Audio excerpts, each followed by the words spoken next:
Um feliz sábado aos irmãos e amigos aqui do Jardim América.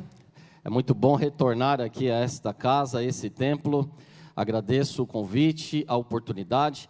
O pastor Lamarques está em viagem, está atendendo um compromisso aí em Santa Catarina, realizando ali uma semana de oração no nosso internato IAESC, que aliás, recentemente esteve aqui na igreja com um coral, cantando aqui no dia 12 de outubro. Eu sei porque o pastor tinha me convidado para essa data e eu consegui assistir na quinta, que eles cantaram também ali na igreja do Bosque, né, na turnê que eles estavam fazendo aqui na região.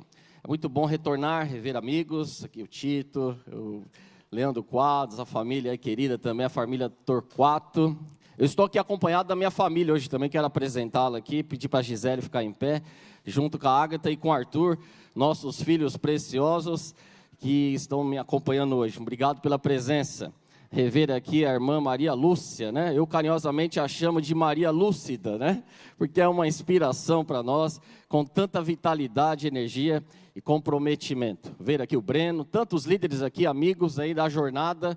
Agradeço aqui ao irmão Murilo, ancião da igreja também, pelos contatos prévios aí para estarmos juntos aqui. Cumprimentar o pastor Alceu, amigo, cumprimentamos ali a saída, ali na entrada, né?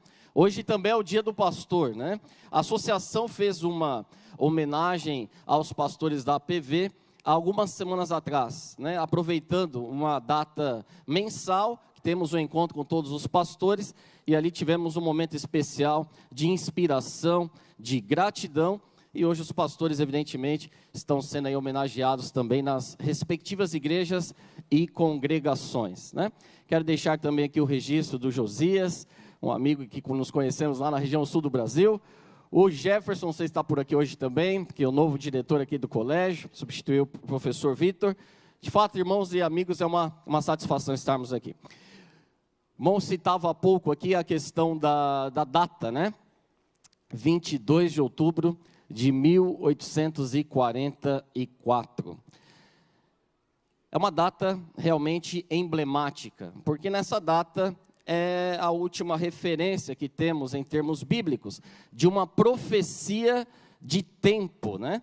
Ela tem a sua base ali no Daniel capítulo 8, verso 14, conhecido texto, né? Até 2.300 tardes e manhãs, e o santuário será purificado. E ali existia uma expectativa muito grande para que Jesus viesse naquela ocasião. Uma profecia de tempo milenar, literalmente, atravessando aí muitas gerações, e que agora estava avançando para o seu cumprimento. E você conhece essa história também, houve ali realmente o desapontamento, porque na verdade a data estava correta, porém o evento em si, não. Jesus, na realidade, ele não purificaria o santuário terrestre. Na verdade, no céu, ele adentraria para o lugar santíssimo. E ali iniciaria, então, o que conhecemos como juízo investigativo. Quando Jesus voltar, vai dar início ao juízo vindicativo, porque durante 1000 anos, os remidos estarão no céu, a terra estará desolada, Satanás estará preso com seus anjos por cadeias de circunstâncias, porque os ímpios estarão sepultados, e durante 1000 anos, os livros do céu serão abertos para os remidos entenderem o caráter de Deus. Deus sempre foi justo, e depois dos 1000 anos, a nova Jerusalém descerá, e aí se cumprirá o juízo executivo, aonde pecado e pecadores não mais existirão. E vão se cumprir as palavras finais do livro Grande Conflito. E o universo inteiro estará a declarar que Deus é amor. Queridos, o fato é que essa profecia de tempo, e outro dia alguém falava comigo, a sua igreja é fruto de um desapontamento. Eu falei, não. Eu creio num movimento que é fruto de um apontamento. E se você abrir a Bíblia em Apocalipse capítulo 10, a partir ali do verso 9 e 11, é um texto onde o profeta João, ele tem aquela visão, e o livro que aparentemente era doce ao paladar, depois ele se tornaria amargo no ventre. Ali é um apontamento bíblico, até isso estava previsto. Mas Apocalipse 10, verso 11, termina de forma triunfal. Importa que profetizes ainda mais. E aí, queridos, surge o movimento adventista do sétimo dia. é a igreja remanescente, é a igreja apontada pela palavra do Senhor, para trazer à tona verdades agora que estavam de certa forma obscurecidas, encobertas, e agora elas vêm à tona com a pregação da tríplice mensagem angélica de Apocalipse 14, temei a Deus e dai-lhe glória, pois é chegada a hora do seu juízo, e adorai aquele que fez o céu, a terra, o mar e as fontes das águas. E queridos, você é fruto de um apontamento de Deus na profecia bíblica. Por isso que eu queria que você olhasse para quem está do seu lado e diga assim para a pessoa: vamos juntos, remanescente. Diga para a pessoa que está do seu lado: vamos juntos, remanescente. E vamos junto mesmo, viu? E temos que ir até o fim, sem desanimar, sem retroceder, viu? Para você que nos acompanha também nas redes sociais, eu já passei aqui pelo YouTube, eu sei que também a igreja tem um canal próprio aqui, e também no Facebook, seja muito bem-vindo. Aqui é um ambiente de adoração ao nosso Deus. E você também pode fazer parte, viu? Deste fiel remanescente, que aguarda, proclama, ama, anuncia a volta de Cristo Jesus. Muito bem, um texto fantástico que é muito oportuno para essa data é o de 2 Crônicas, capítulo 20, verso 20, né? Crede no Senhor vosso Deus, e estareis seguros.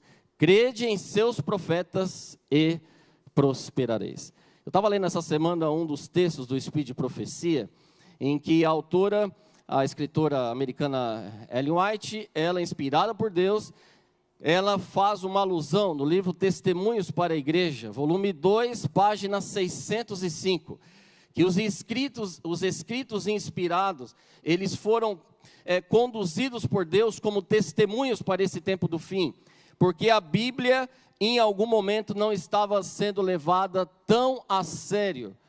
E aí Deus suscita o povo remanescente, juntamente com os escritos inspirados, os testemunhos inspirados, para que através dessa luz menor, o povo seja conduzido, reconduzido à luz maior, que é a palavra de Deus. Queridos, você tem que ser um cristão que ama Gênesis até o grande conflito, viu? Porque as palavras inspiradas partem do mesmo Deus. Evidentemente que a Bíblia é a única regra de fé e de prática, é a revelação da palavra e da vontade do Senhor. Continue crendo na revelação, continue crendo nos profetas, e você será bem sucedido e próspero, né? Com relação ao tempo, eu gosto deste instrumento, a ampulheta, porque diferentemente dos relógios convencionais que temos, né, aonde você tem os ponteiros, eles passam uma ideia interminável que o tempo não cessa, né? Ali de forma cíclica, passa-se a impressão que o tempo não encerra. A ampulheta, que é um instrumento também de tempo, ela também nos lembra que o tempo não apenas passa, mas ele também se esvai, né? E aí nós lembramos das oportunidades. Você possivelmente já brincou em algum brinquedo com uma criança ou com um adolescente, ou quando você também talvez era mais novo, e você brincou com algum joguinho ali que tinha esse instrumento. Enquanto a areinha vai escorregando, você tem que dar um jeito, se resolver ali na atividade. Depois que cai o último grão de areia, encerra-se o tempo, né? O tempo passa para todos. As oportunidades não voltam atrás. Você já teve essa sensação dessa foto aí, dessa imagem? Olha só. Você quer fazer algo e quando vê já foi, né? E você parece que está sempre atrasado e a gente está sempre nesse turbilhão. E é um conflito, porque o apóstolo Paulo mencionou que eu quero fazer, eu não consigo. E justo aquilo que eu não queria, eu já me pego fazendo. E nós temos que tomar sábias decisões, porque o povo fiel remanescente não pode dormir diante da luz. Tem gente hoje perecendo nas trevas, mas tem gente perecendo na luz. Isso é trágico, isso é complicado, isso é um fator que precisa de intervenção divina. Eu queria que você abrisse agora a palavra de Deus. Nós já mencionamos vários textos hoje aqui já no culto, mas eu queria que você, por bondade, abrisse o texto bíblico em Mateus capítulo 24.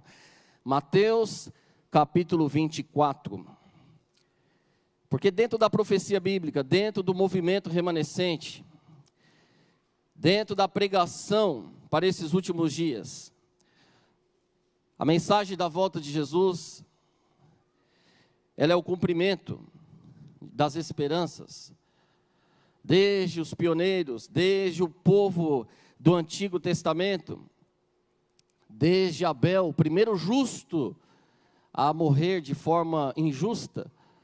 O sangue de Abel, diz o livro de Hebreus, que clama por justiça. Lá em Hebreus 11:4 é mencionado que pela fé ele obteve testemunho de haver agradado a Deus.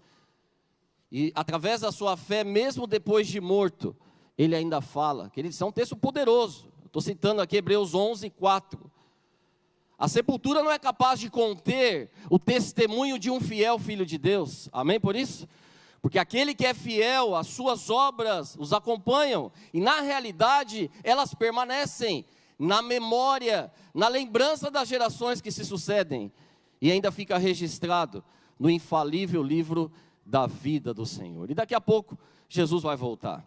E Ele vai chamar os seus remidos. Estamos aí estudando a lição extraordinária, né? Abrimos aí há 4 semanas um novo trimestre. Uma lição que fala de vida, de morte, de ressurreição, de eternidade. Mas temos essa mensagem no âmago, porque o povo, entre aspas, do desapontamento, é o povo agora que aponta, é o povo previsto para proclamar que o Senhor de fato logo virá. Outro texto importante dentro desse contexto, 2 Pedro capítulo 3, verso 9. Não retarda o Senhor a sua promessa, como alguns a julgam por demorada, mas Ele quer que o maior número de pessoas se arrependam. Os relógios do céu não conhecem adiantamentos nem atrasos. Cristo, na plenitude dos tempos, a Bíblia diz que Deus enviou o seu Filho ao mundo. 7 séculos antes de Jesus aqui vir na sua encarnação, Isaías já escrevia: eis que a virgem conceberá e dará à luz um filho. E o seu nome será maravilhoso, conselheiro, Deus forte, Pai da eternidade, príncipe da paz. Queridos, esse texto foi escrito 700 anos antes de Jesus se encarnar. E na plenitude dos tempos, Deus enviou o seu Filho ao mundo. Jesus voltará. Essa data Ele não deixou registrada, porque Ele não quer que ninguém deslize para o céu na última hora. Ele quer levar para o céu aqueles que se relacionam com Ele. Ele quer ser o Deus que já está sendo Deus nessa terra, para que você daqui a pouco possa adorá-lo face a face e para todo sempre. Vamos poder orar ao Senhor de olhos abertos, porque nada irá nos distrair. Estaremos face a face com o Senhor. Aleluia, queridos. O Senhor logo vem. Muito bem, Mateus capítulo 24. Aqui existia um contexto impressionante. Esse sermão já é profético. Esse sermão foi pronunciado pelo próprio Jesus. Olha o que diz aí os primeiros versos. Tendo Jesus saído do templo, ia se retirando, quando se aproximaram dele os seus discípulos para lhe mostrar as construções do templo. Ele, porém, lhes disse: não vedes tudo isso? Em verdade vos digo que não ficará aqui pedra sobre pedra que não seja derribada. Queridos, aquele templo tinha sido construído sem sons de martelo, porque ali eram pedras que foram lapidadas, buriladas ao longo de anos, e era um templo majestoso, um templo estável, um templo que todos que passavam ao redor ficavam impressionados. O templo estava associado ao coração da religião em Israel, e estar ali diante daquele templo era algo extraordinário. E agora os discípulos estão com Jesus, a razão de uma adoração. E Jesus aponta para o templo, e Ele diz: vocês estão vendo isso daqui? Eu digo para vocês que não ficará aqui pedra sobre pedra que não seja derrubada. Queridos, essa declaração de Jesus, ela agitou os corações dos discípulos, porque agora daquilo que era estável se criaria uma instabilidade. E agora, onde estaria concentrada a esperança de Israel? Jesus ali, de forma muito sábia e oportuna, Jesus faria menção dupla. Uma menção seria algumas décadas depois, aonde Jerusalém, no ano 70, outra profecia bíblica, seria ali sitiada, invadida, e ela seria devastada, e junto com aquela devastação, o templo deixaria de existir. Mas Jesus estava aproveitando para também projetar para um outro evento, de magnitude global, aonde este mundo deixaria de ter as suas bases, as suas raízes, e agora o reino do Senhor seria estabelecido para sempre. É impressionante, queridos, que logo em seguida, no verso 3, no Monte das Oliveiras, você vai lendo esse relato e dá a impressão que são ambientes diferentes, assim, distantes, mas não. Quem gosta de estudar a geografia bíblica, ou quem sabe já teve a oportunidade de visitar ali essa região, eu há 6 anos atrás tive a oportunidade de visitar Israel e Jerusalém, numa viagem ali de estudos. É algo impressionante. Jerusalém, ela é uma cidade côncava. Você tem ali o vale e você tem os montes sagrados históricos que estão contrapostos. Então você tem aqui o Monte Moriá, de frente você tem o Monte Sião, onde o templo estava estabelecido. E aliás é nesse monte, é sobre este monte que a Nova Jerusalém irá descer depois dos 1000 anos. Nessa mesma geografia. Essa profecia aponta. Jesus não vai mais pisar neste mundo de pecado, porque justamente aonde ele pisou, e ele foi humilhado, ele foi insultado, ele foi rejeitado, e ele foi morto, uma cidade pela qual ele olhava, e ele chorou, Jerusalém, Jerusalém, que apedrejas os profetas. Jesus chorava sobre aquela cidade, porque tinha rejeitado o Senhor da glória. Sobre essa mesma Jerusalém, Jesus descerá, não mais como homem de dores, mas como Rei dos reis e Senhor dos senhores, numa terra restaurada, renovada, transformada, e juntamente com seus remidos. O Monte das Oliveiras é outro monte ao lado do Moriá, de frente para esse Monte Sião. Na verdade, eles estavam diante de um mesmo cenário. E agora Jesus está dizendo que ele estava sentado e os discípulos se aproximam, e os discípulos estão angustiados. Dize-nos quando sucederão essas coisas, e que sinal haverá da tua vinda e da consumação dos séculos. Os discípulos perceberam que Jesus não estava falando de uma destruição pontual do templo meramente. Não, os discípulos perceberam que tinha algo muito mais sério, muito mais significativo, de impacto mundial. Que sinal haverá da tua vinda, da consumação do século? E ele lhes respondeu: vede que ninguém vos engane. Porque virão muitos em meu nome, dizendo eu sou o Cristo, enganarão a muitos, e certamente ouvireis falar de guerras e rumores de guerras. Vede, não vos assusteis, porque é necessário assim acontecer, mas ainda não é o fim. Porquanto se levantará nação contra nação, reino contra reino, e haverá fomes e terremotos em vários lugares. Porém, tudo isso é o princípio das dores. Então sereis atribulados e vos matarão, sereis odiados de todas as nações, por causa do meu nome. Nesse tempo, muitos hão de se escandalizar, trair e odiar uns aos outros, levantar-se-ão muitos falsos profetas, e enganarão a muitos. Verso 12, e por se multiplicar a iniquidade, o amor se esfriará de quase todos.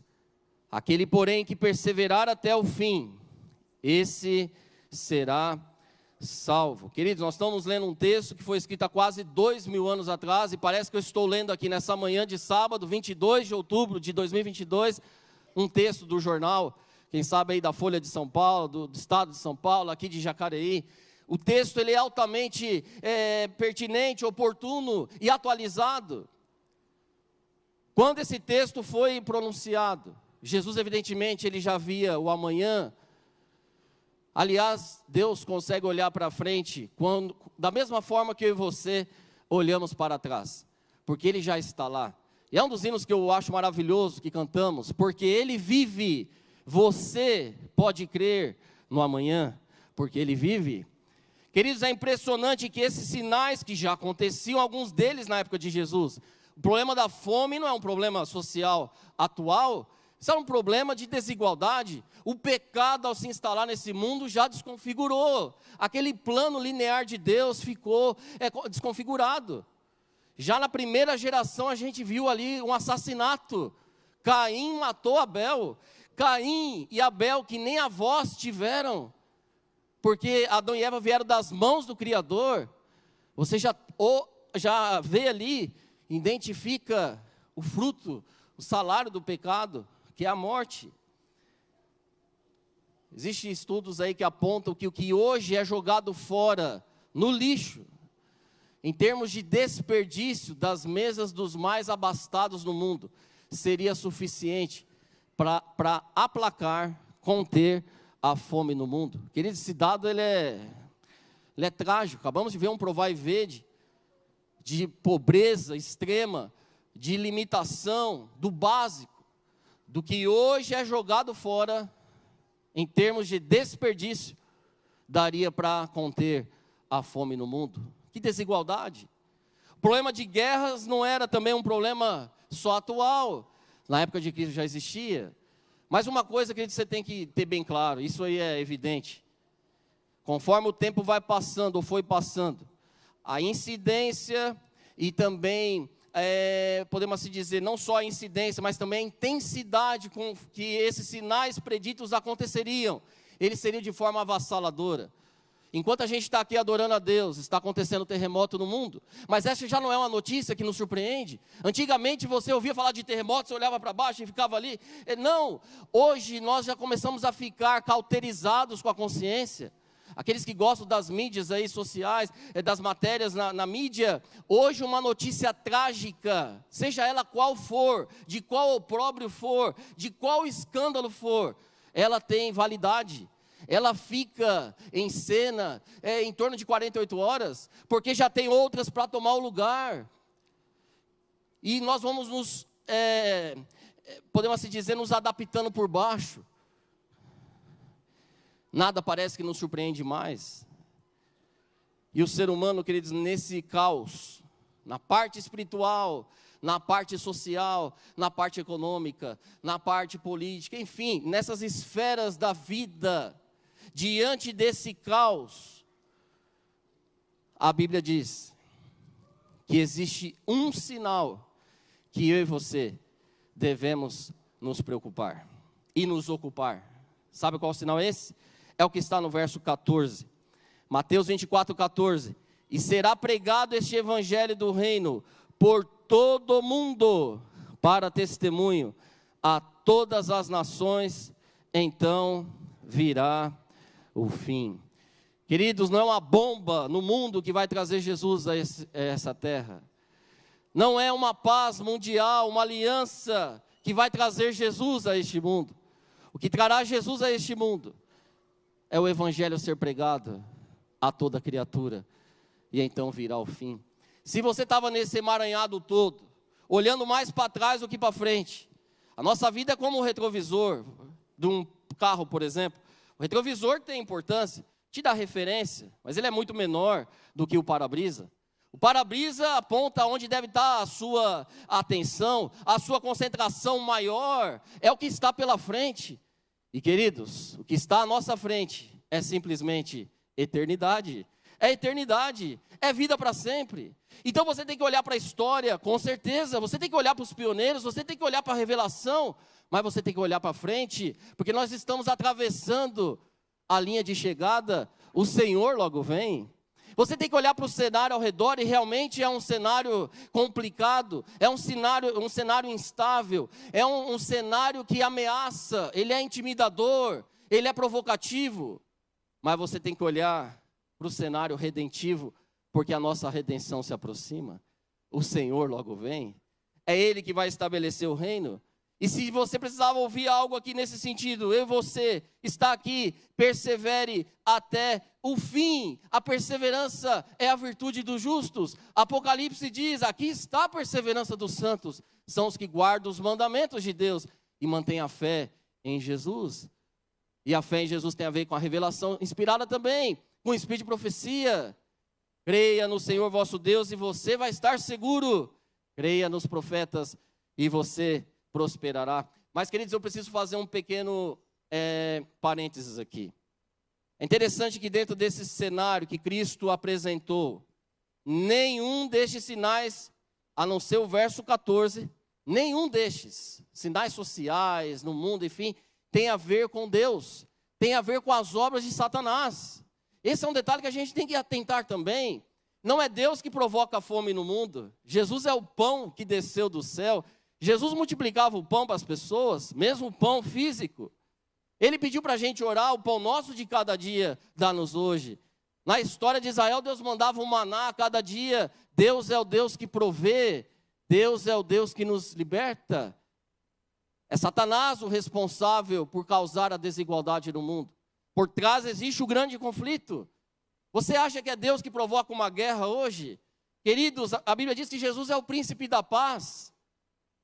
A guerra também tem os seus meandros nos bastidores do grande conflito. Você acha que é Jesus quem propaga a mentira, distorções da revelação? Se Jesus é a verdade, se Jesus é o caminho, a verdade e a vida, você acha que Deus está relacionado com essas perversões da revelação? Jamais, queridos, existe um grande conflito. E sabe por que esse parênteses é interessante, apesar de óbvio? É que quando eu e você gastamos energia, foco, concentração e horas e tudo mais, em cima dos sinais que Satanás está provocando no mundo, sabe o que acontece? Eu e você, sem percebermos, começamos a ser atalaias, mensageiros das trevas. Queridos, isso aqui é muito sério. Se você passa aí a maior parte do seu tempo assistindo, interagindo e diante de coisas que o mal está fazendo e provocando no mundo, você sem perceber, você está sendo um agente das trevas. Porque quem está ocupado com isso não vai conseguir se concentrar na pregação do Evangelho eterno. Primeiro porque você não vai ter energia, você não vai ter força, você não vai ter motivação. Mas se você está concentrado diante do conflito, na pregação do Evangelho, para ser uma testemunha do reino, se você está ocupado com um novo céu, com a nova terra, como diz aquele hino, você está com os pés aqui, mas os olhos estão lá. Se você, como Abraão, está passando por este mundo, mas aguardando a pátria superior, cujo arquiteto é o Senhor, você está sendo uma testemunha do reino, e você vai perseverar, porque você vai estar diante do Espírito Santo, você vai estar selado. Esses dias eu ouvi uma frase impressionante: enquanto o diabo acusa, Deus está selando. Enquanto Satanás está acusando, Deus está selando o seu povo. Deus está preparando a geração, que é a geração da transladação. Enquanto o mundo está em declínio, Deus está levantando a geração da transladação. Amém? Esse sermão profético, normalmente a gente fica só no início aqui de Mateus 24. Quando você olha com calma, esse mesmo sermão profético, pronunciado por Jesus, está na Bíblia aqui na íntegra, em 2 capítulos inteiros. Só em Mateus capítulo 26 é que a multidão vai se dispersar. Aquilo que inicialmente começa com os discípulos, agora já existe uma multidão envolvida nesse sermão de Cristo. Queridos, sabe aonde está o foco de Cristo? No seu principal sermão, que tem a ver com o tempo do fim, com a volta dele próprio. Jesus vai contar 4 parábolas que são conhecidas. Aqui, evidentemente, por uma questão de tempo, estamos aqui sintetizando. Mas estão aí na íntegra se você conhece. Você sabe que as histórias, elas nos deixam assim desarmados. Existe um efeito cognitivo. E quando eu e você estamos diante de uma história, nós relaxamos. Relaxamos no bom sentido. Aquele preconceito, aquelas questões, sabe, aqueles emaranhados, eles tendem a ficarem flexíveis. Se você puxar na sua memória alguma mensagem que te tocou ao longo da sua jornada, as mensagens mais fortes, possivelmente, estarão atreladas a alguma história. Porque o testemunho, ele ajuda a lembrarmos. A ilustração dá esse descanso, mas ela traz memória.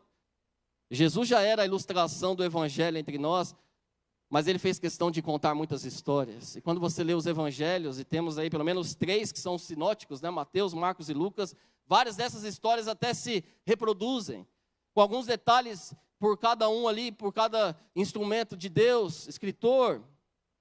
Mas cada história de Jesus falava muito ao coração, desde as crianças até o mais adulto, desde o iletrado até as pessoas mais cultas, desde os pobres até os mais ricos. Todos se sentiam acolhidos, O radar da graça, ele nunca teve sinal específico, ele sempre foi abundante. Deus morreu para salvar o mundo, para que todo aquele que nele crê não pereça, mas tenha a vida eterna. A provisão da graça, ela é abundante, está disponível. E aqui em Mateus 24, Jesus então contaria no mesmo sermão 4 histórias, 4 parábolas. Começa ele falando da parábola da figueira. E existe ali um contexto visual, porque quando ali está chegando, diz ali as folhas, verso 32, os ramos se renovam e as folhas brotam, sabeis que está próximo o verão. Essa figueira era uma árvore conhecida, e esse processo natural também era conhecido, era um testemunho infalível, até silencioso. E Jesus dizia assim, da mesma forma que acontece esse processo, quando vocês ouvirem, sabeis que está chegada a hora, é chegada a hora do Filho de Deus. Depois Jesus avança para a parábola do servo bom e do servo mau. Qual era a diferença entre o servo bom e o servo mau? O Senhor era o mesmo, e o Senhor confiou bens, confiou propriedades e confiou pessoas aos cuidados dos 2 servos. E aquele senhor ia viajar sem hora para voltar.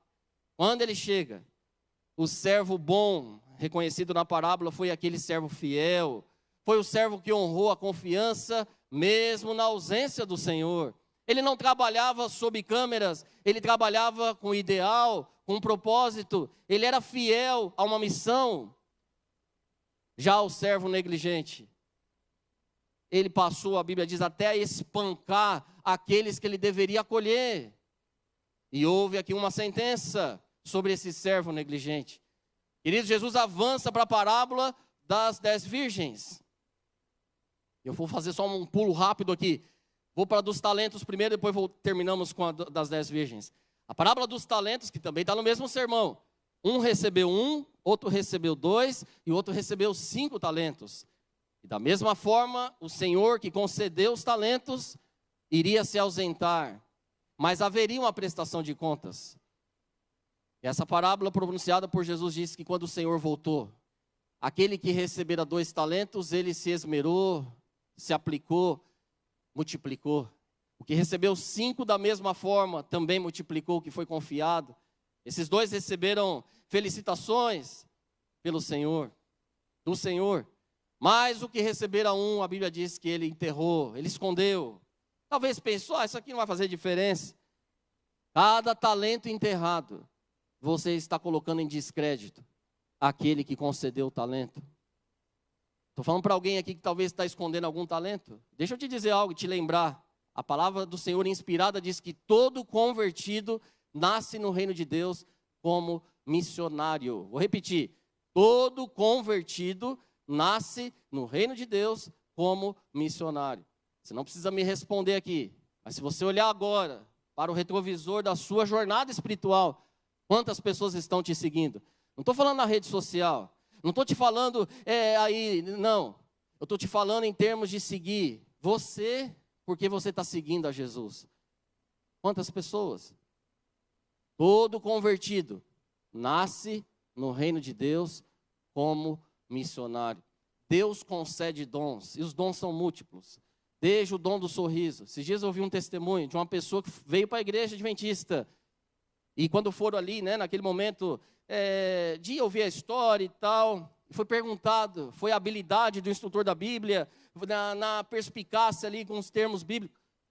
E a recém-batizada disse, não, quem amoleceu meu coração para aceitar a fé adventista foi uma senhorinha que não tinha nem estudo direito, lá na porta da igreja, que um dia que essa pessoa estava passando sem esperança, essa mulher a acolheu com braços abertos, com um sorriso, com um brilho nos olhos. E ali ela entendeu que se tinha gente com esperança, que se preocupava com quem está lá, ali era o lugar de aceitar o Salvador. Evidentemente, queridos, que existe a instrução bíblica, ela foi doutrinada, ela recebeu a instrução. Mas entenda que os dons são variados. Se você tem um dom de fazer um pão, transforma esse pão no pão da esperança. Coloque ali uma mensagem, ou leve alguém. Faça a diferença. Brilhe a luz, diz Mateus 5, para que as pessoas vejam boas obras, mas glorifique ao vosso Pai que está nos céus. Queridos, as boas obras acompanham as boas novas. Não esqueça isso. As boas obras acompanham as boas novas. Nós não somos salvos por obras, seremos julgados pelas obras. A fé sem obras é morta. Deus tem em conta, e a Bíblia diz que quando Jesus voltar, Ele vai trazer o galardão para dar a cada um, segundo as suas obras. Nós somos salvos unicamente pela graça. No céu não vai ter tapete escrito merecido. Isso vai ter no inferno. Todos que se perderem, se perderão merecidamente. No reino de Deus, o único passaporte de acesso à entrada no reino se chama sangue de Jesus Cristo. É por isso que ninguém consegue ir para o céu. Jesus prometeu voltar para nos buscar. Ele é poderoso, Ele é gracioso. Não enterre talento, não desperdice. Se Deus está falando com você hoje nessa manhã, deixe o Espírito de Deus continuar a boa obra nesse coração. Faça a diferença, seja um servo diligente, confie no Senhor. Mas, queridos, eu quero dedicar aqui esses minutos à parábola das 10 virgens. Outra parábola conhecida. Eram 10 virgens. Quantas aguardavam pelo noivo? Me ajudei. Quantas aguardavam pelo noivo? Quantas? Todas. 10, maravilhas. Agora, quantas levaram lâmpadas para aguardar o noivo? Agora já começa, né? Outro dia eu preguei essa mensagem, eu escutei até 2, né? Com uma novidade aí da aplicação da parábola. Queridos, resumindo aqui, nessa parábola conhecida das 10 virgens, registrada em Mateus 25. Todas eram virgens, todas aguardavam a chegada do noivo, todas foram ao encontro do noivo, está tudo escrito aí. Todas levaram lâmpadas para se encontrarem com o noivo. Pasmem vocês, houve uma tardança, a Bíblia diz que o noivo demorou. E pasmem vocês, todas, diz a Bíblia em Mateus 25, adormeceram. Todas adormeceram. Todas foram para o lugar certo, todas tinham a informação correta, todas levaram lâmpadas. Mas acontece que, e aqui eu quero ler com você aqui que está aqui, verso 6, Mateus 25, 6. Mas à meia-noite ouviu-se um grito: eis o noivo, saí ao seu encontro. E agora começa um alvoroço. Então se levantaram todas aquelas virgens e prepararam as suas lâmpadas, todas elas. E as nécias, por que nécias? Porque as nécias, elas eram loucas, elas foram imprudentes, e elas olharam para o lado e elas perceberam que as prudentes, elas tinham azeite em reserva, e essa informação está lá no verso 3 da parábola. As nécias, ao tomarem as suas lâmpadas, não levaram azeite consigo. No entanto, as prudentes, além das lâmpadas, levaram azeite nas vasilhas. E olha o verso 9, as prudentes responderam: não, para que não nos falte a nós e a vós outras, e diante aos que vendem, comprai-o. E saindo elas para comprar, chegou o noivo. E as que estavam apercebidas entraram com ele para as bodas, e fechou-se a porta. Mais tarde chegaram as virgens nécias, clamando: Senhor, Senhor, abre-nos a porta. Mas ele respondeu: em verdade vos digo que não vos conheço. Vigiai, pois, porque não sabeis o dia nem a hora. Queridos, essa parábola ela é desconcertante. Talvez a mais conhecida das 4 que Jesus contou no mesmo sermão. Volto a reforçar, é o mesmo sermão. Parábola da figueira, parábola do servo bom, do servo mau, parábola dos talentos, parábola das 10 virgens. Mas aqui mexe um pouquinho, se aperte um pouquinho aí, tá bom? Sabe por quê? Não adianta a gente só ter a expectativa correta. Jesus vai voltar. Isso o diabo também tem.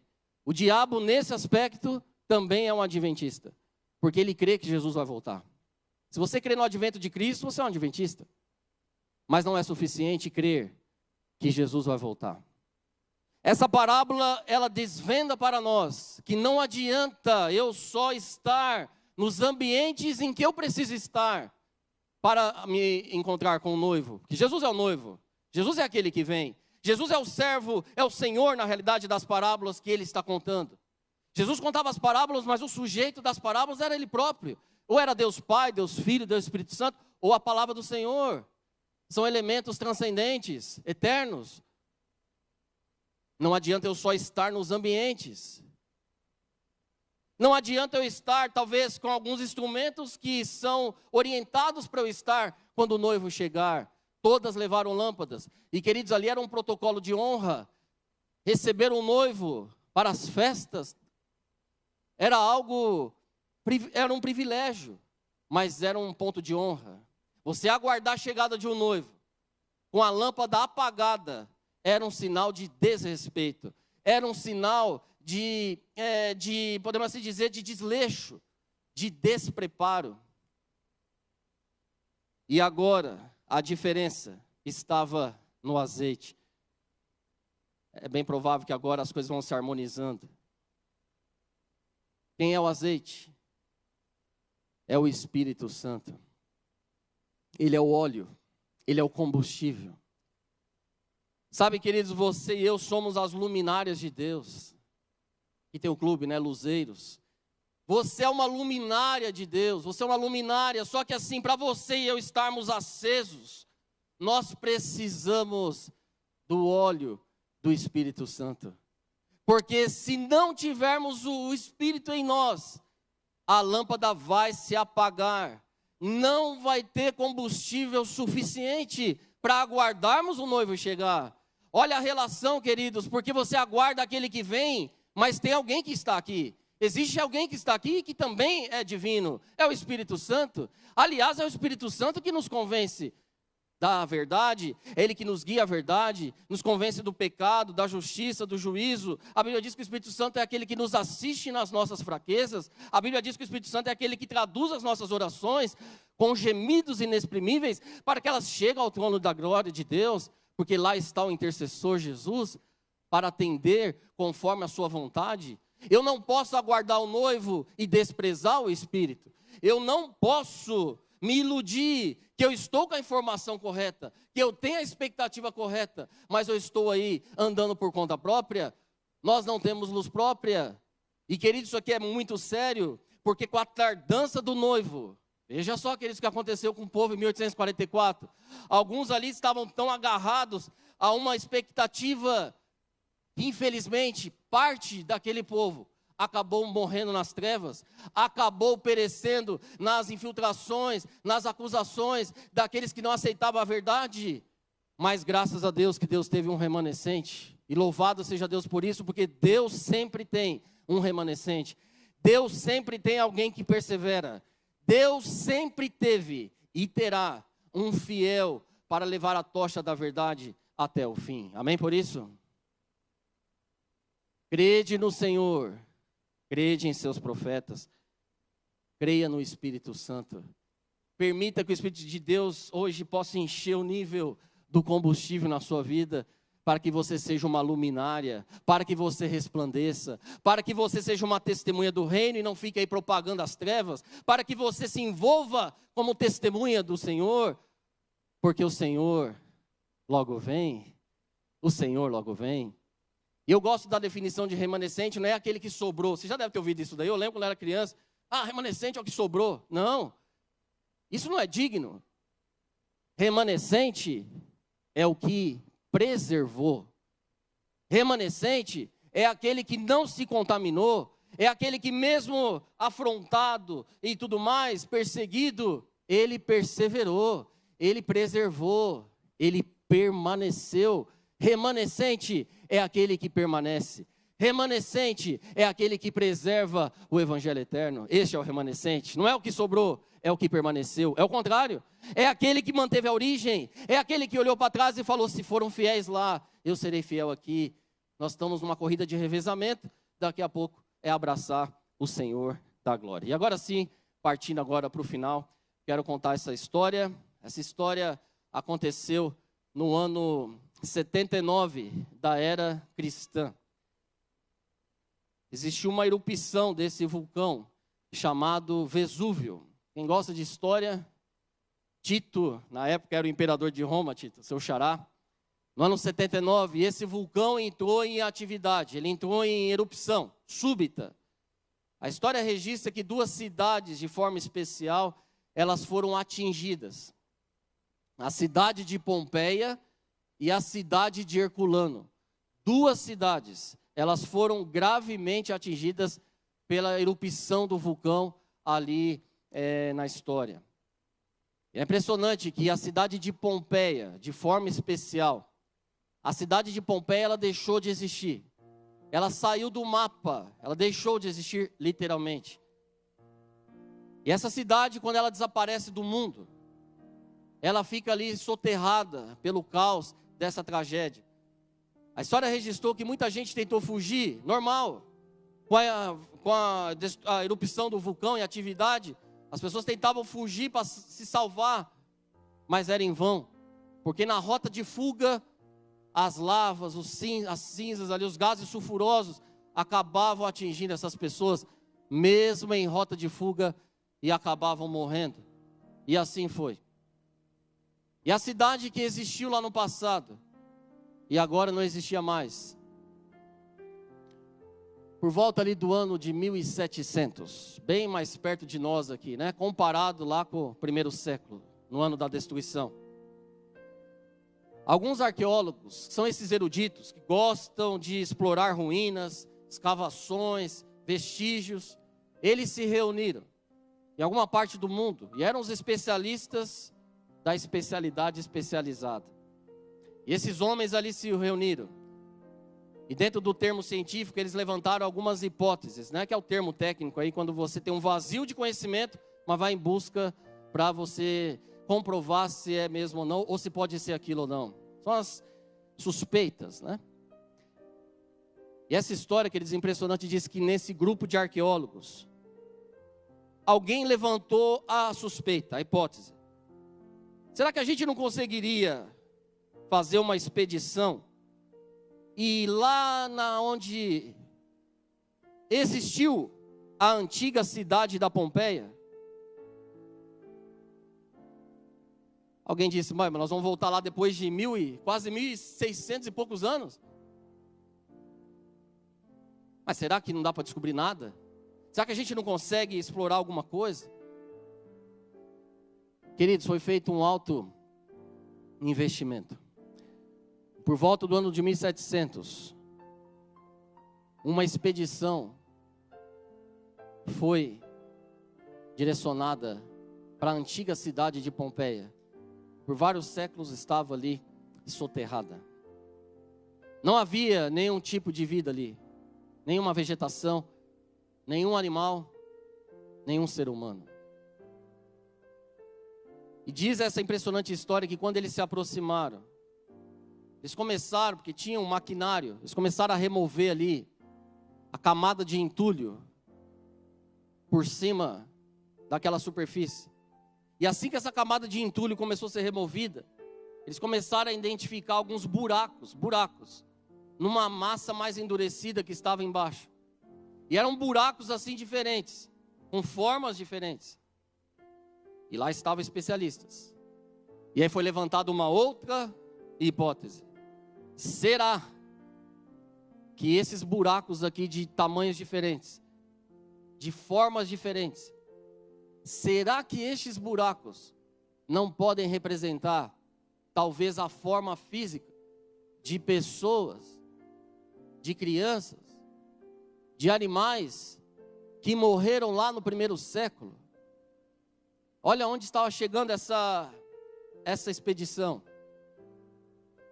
E agora, com esse alto investimento, eles começaram a injetar gesso líquido em cada buraco daquela massa endurecida.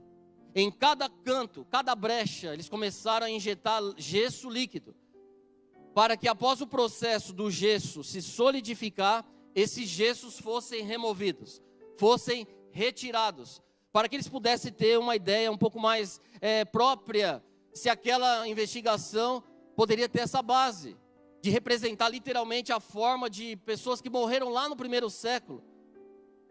Queridos, pasmem vocês, com um investimento deste tamanho, aquele gesso líquido começou a endurecer, solidificar, e agora começaram a ser removidos das partes, daquelas camadas. E por incrível que pareça, eles comprovaram que realmente aquelas formas diferentes, aqueles buracos, representavam sim o corpo, a forma de quando eles morreram, lá no primeiro século. Você sabia que a cidade de Pompeia existe hoje? Existe um museu na cidade de Pompeia, aonde essa história ela é retratada de alguma forma. Alguns desses elementos foram recuperados e levados ali para esse museu. Hoje a cidade existe. É uma cidade que recebe turistas do mundo. E as pessoas naquele formato, elas foram encontradas literalmente em rota de fuga. Alguns braços foram encontrados soltos do corpo, separados. Pessoas aqui em rota de tentar se sobreviver diante da explosão do vulcão. Até aqui essa história já é impactante. Como que uma cidade é reerguida da ruína e traz esses elementos? Mas não para por aqui. Diante desses achados, eles chegaram a um. E esse um chamou bastante atenção. Porque diferente de todos os outros achados, esse um, ele foi encontrado em pé.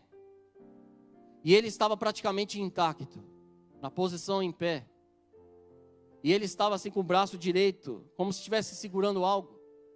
Esse achado ele foi surpreendente. Como que uma pessoa numa erupção de um vulcão, aonde está todo mundo fugindo para sobreviver, como que uma pessoa mantém no mesmo lugar? E aí eles começaram a pesquisar, vasculhar o que poderia ser. Quem poderia ser essa pessoa? Onde ele estaria? E queridos, chegaram à impressionante conclusão. Que aquele homem era um soldado, uma sentinela. E aonde ele foi encontrado? Exatamente ali. Ele estava pisando aonde ficavam os portões da cidade de Pompeia. E ele chegava à incrível conclusão que o fato dele estar assim é porque ele segurava uma lança na sua mão direita. Ele era o responsável por manter a segurança da cidade. E no último dia daquela cidade até então, esse homem foi encontrado corajosamente no posto do dever. Esse homem foi encontrado corajosamente no posto do dever. Deixa eu te dizer algo aqui nessa manhã de sábado, você também que nos acompanha nas plataformas digitais aí. O mundo hoje está atravessando um caos. Tem muita gente fugindo para lá e para cá. Tem muita gente fugindo. Mas eu quero dizer para você que tem fiéis permanecendo. Tem fiéis que estão permanecendo aonde devem permanecer. Tem fiéis que estão honrando o que foi chamado para honrar, custe o que custar, custe a sua vida. Sabem por quê? A Bíblia diz que você tem que ser fiel até a morte. Esse A na língua aqui está com crase. Essa informação é interessante, sabe por quê? Porque esse texto que também é conhecido, texto profético, esse texto não diz que eu tenho que ser fiel até eu morrer. Isso também é verdade, está aqui também, está tudo certo. Só que esse texto, ele vai mais além do que a gente olha, às vezes, superficialmente. Esse texto, querido, ele traz a morte diante de nós. Ele está dizendo assim, se a morte chegar para você hoje, agora, você vai ser fiel diante da morte? É isso que o texto está dizendo. Você tem que ser fiel até o dia que morrer, está tudo certo. Mas e se a morte chegar hoje? Você vai ser fiel diante da morte? É isso que o texto está dizendo. Você tem que ser fiel diante da morte, para que você receba a coroa da vida. Esse é o chamado, queridos. Esse é o chamado. Há 178 anos, em que um pequeno povo olhava para cima, aguardando Jesus voltar, e que Jesus não voltou. Hoje temos no mundo 22 milhões de membros adventistas do sétimo dia, que estão anunciando que o Senhor logo vem. Jesus daqui a pouco vai se levantar. Ele vai se levantar da condição de intercessor. E ele voltará como um juiz. É por isso que o tempo de aceitá-lo é hoje. Hoje é o dia de você, Senhor, eu tenho um advogado junto ao Pai, e você tem mesmo. 1 João 2 não é mentira, é verdade. Se você pecou, você tem um advogado junto ao Pai, mas confessa o seu pecado. 1 João 9, se confessarmos os nossos pecados, Ele é fiel e justo para nos perdoar e nos purificar de toda injustiça. Por isso o apóstolo João, o apóstolo do amor, filhinhos meus, essas coisas vos escrevo para que não pequeis. Mas se todavia alguém pecar, nós temos um advogado junto ao Pai, que é Jesus Cristo nosso Senhor. Hoje é o dia da graça, querido amigo, querido irmão. Hoje é o dia do perdão. Hoje é o dia da confissão. Hoje é o dia de você falar, Senhor, eu não quero ficar explicando o pecado, eu quero confessar pecados. Esses dias eu li uma frase que tem me impactado bastante. Cada pecado oculto é um segredo que você mantém com o diabo. Vou repetir isso daí. Cada pecado oculto é um segredo que você mantém com o diabo. E meu amigo, não compensa guardar segredo com o diabo. Lembra de Sansão? Não guarde segredo. Não guarde segredo. Com o diabo, muito menos. Por outro lado, o Salmo 25 diz que o segredo do Senhor é para aqueles que o temem. Aí sim, aí você pode entrar com segurança, porque Deus tem segredos, mas é para aqueles que o temem. Enquanto você está vivendo, enquanto tem gente fugindo, tem gente permanecendo, tem gente honrando, tem gente sendo fiel, até diante da morte. Eu posso dizer uma coisa final aqui? No reino de Deus não vai haver museu, graças a Deus.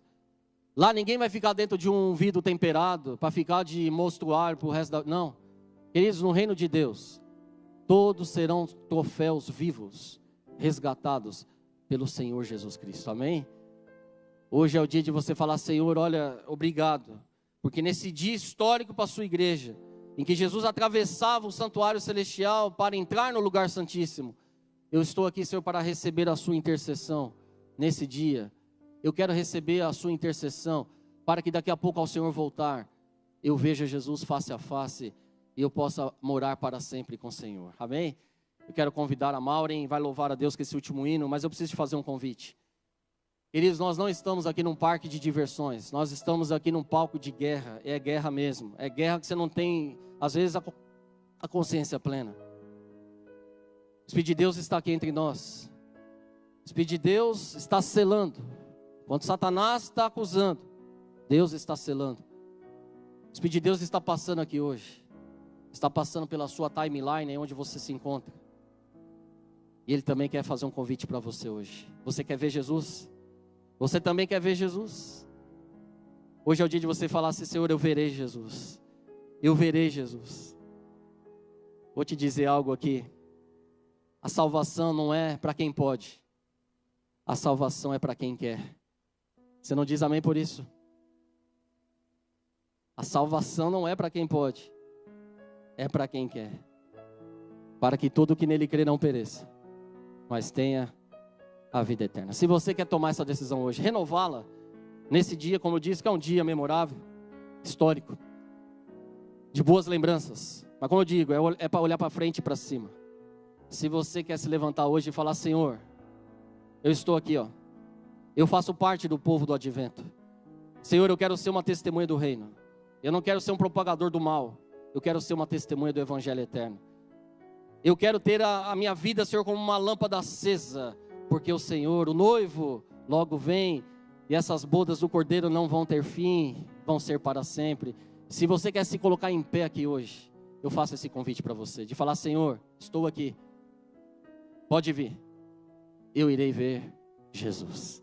Faço esse convite para você durante essa música, para você se colocar em pé. Porque em pé é a posição dos transladados. Até quem morreu vai ser ressuscitado, vai ficar em pé e vai se encontrar com o Senhor nos ares, num corpo incorruptível. Pé em pé é posição de sentinela. É posição de quem está no posto do dever. Em pé é posição de quem está em guerra. É posição de quem está falando, Senhor, eu não estou aqui por um acaso. O Senhor logo vem. E eu vou fazer um convite para você, de forma especial que nos assiste. Eu não sei onde você se encontra agora. Talvez você está dentro de um carro. Talvez estou falando para alguém que está no hospital, está olhando uma tela de celular, que está até tremendo, eu não sei. Talvez eu estou falando para alguém que está na sua casa. Talvez no seu conforto, na sua comodidade. Talvez eu estou falando para alguém que está sendo pressionado aí, está sendo perseguido. Talvez intimidado pelas circunstâncias da vida. É muita lava estourando por aí, é muito vulcão explodindo. E você está sem forças. Eu te encorajo em nome de Jesus a ficar em pé. E se você tem condições de ficar em pé onde você está. Você não vai ficar em pé diante de uma tela, de uma TV. Você vai ficar em pé em nome de Jesus Cristo. Você vai ficar em pé e vai falar assim, Senhor, aqui também tem uma sentinela. E que vai ser uma testemunha do reino nesse tempo do fim. Senhor, aqui está alguém que também vai ser uma fiel testemunha. Eu convido você a ficar em pé também aí onde você está. Vamos ouvir a música, depois faremos a oração final.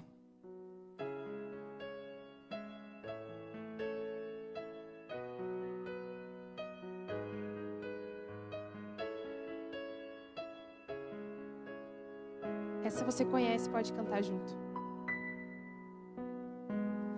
Almejo o dia em que verei uma pequena luz do céu, e essa luz aumentará. Milhares de anjos surgirão. Eu creio sim que Ele virá, e muito em breve eu subirei para um novo lar, um novo céu. Para sempre eu estarei feliz, eu viverei, verei Jesus.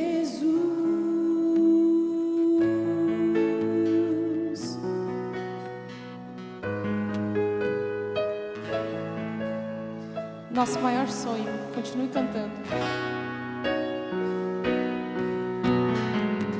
A voz de Deus irá soar, nas nuvens sua glória surgirá. Mil gerações se encontrarão, e para sempre reinarão. Eu creio sim que Ele virá, e muito em breve eu subirei para um novo lar, um novo céu. Para sempre eu estarei feliz, eu viverei, verei Jesus. Eu creio sim que Ele virá, e muito em breve eu subirei para um novo lar, um novo céu. Para sempre eu estarei feliz, eu viverei, verei Jesus.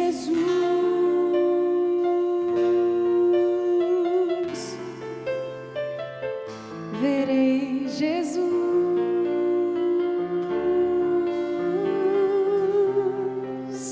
Amém. Amém. Deus seja louvado. Falta muito pouco. E aquele que há de vir virá.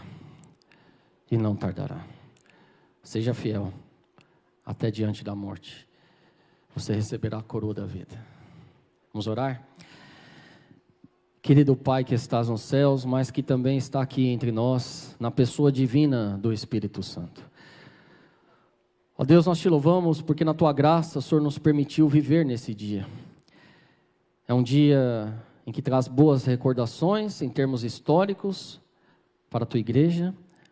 É um dia que marcou um momento decisivo também no ministério sacerdotal de Cristo, em que Ele avançou para o santuário no lugar santíssimo, há 178 anos atrás, cumprindo também uma profecia da Tua revelação. Desde então, ó Deus, não temos mais nenhuma profecia de tempo. Desde então, o Senhor suscitou um povo para proclamar que Jesus logo virá. Ó Deus, que nenhum de nós venha faltar nesse breve e glorioso dia. E como estamos aqui em pé, estejamos também quando o Senhor aparecer. Para num corpo incorruptível, encontrarmos com Jesus nos ares. E recebermos a gloriosa coroa da vida eterna.